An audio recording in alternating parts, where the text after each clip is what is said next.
You know, they seem like the same thing. Right? I mean, is there even a difference?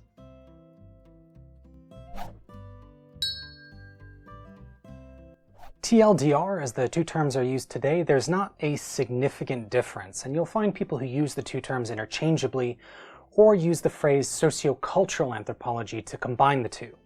Historically speaking, though, there was a more pronounced difference that influenced the evolution of anthropology in North America versus the United Kingdom and Western Europe. And in this episode of Off the Shelf, I'll talk about that historical difference and how it subtly influences our understanding of anthropology today. I'm trying to tell you, I'm not your enemy, I'm a scientist. You know, I'm something of a scientist myself. The answer you'll normally hear is that cultural anthropology is more North American and social anthropology is more European. The difference in terminology reflects the theoretical development of each respective tradition and slight differences in their approaches to anthropological research. To illustrate these differences real quick, let's take a look at two early figures and briefly compare them. Franz Boas, who's often called the father of American anthropology, and A.R. Radcliffe Brown, one of the founders of the British tradition of social anthropology. Now, starting with Boas, if you look him up online, you'll see that he was influenced by the German tradition.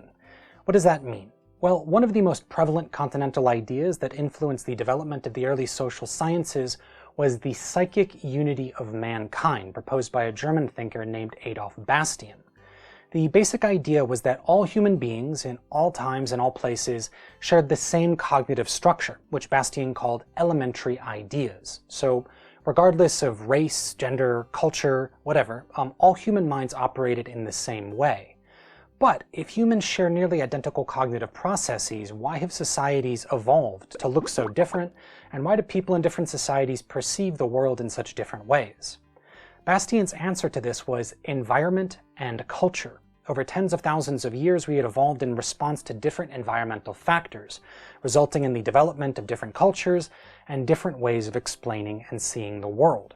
Bastian called these culture-specific differences in human evolution folk ideas, and as one of the fathers of anthropology, Adolf Bastian argued that the scientific study and comparison of folk ideas across numerous cultures would eventually lead to a scientific understanding of our shared psychic unity. So by comparing things like religious beliefs, folklore, and linguistic systems from many different cultures, we can better understand ourselves as a species. This was extremely influential on Franz Boas, who migrated to America from Germany. And one of the main goals of his work, which he passed on to his North American students, including Margaret Mead, Ruth Benedict, and Alfred Kreuber, was to create a scientific framework for understanding the impact that culture has on human beings.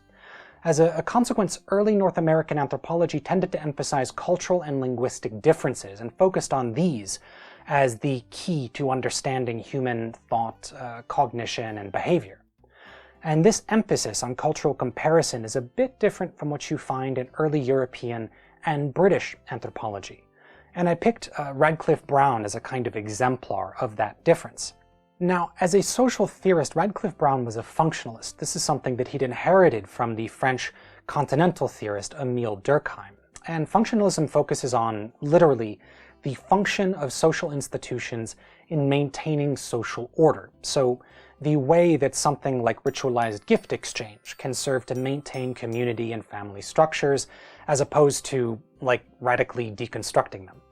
The point being that, from Émile Durkheim and other continental thinkers, Radcliffe Brown had inherited a theoretical outlook that emphasized social systems, specifically the ways in which kinship, politics, economics, and religious institutions functioned to maintain the social status quo. This raises a larger question regarding the difference between culture and society that I'll address in a different video, but the main takeaway should be that the early North American tradition engaged more broadly in cultural comparativism, while the early British and continental tradition focused more on social institutions and their roles in their respective societies. Now, over the second half of the 20th century, the two traditions bled together and began to cross-fertilize, as theorists began to borrow from one another and fieldwork practices became more rigorous. The earlier differences between the two began to vanish, to the point where today, there's very little meaningful difference between them, aside from the literary tradition that you'll be introduced to as an undergraduate. If you found that helpful, please do like and subscribe. It definitely helps us out. And if there are any topics you'd like me to discuss, drop a comment on the video below to help the channel grow.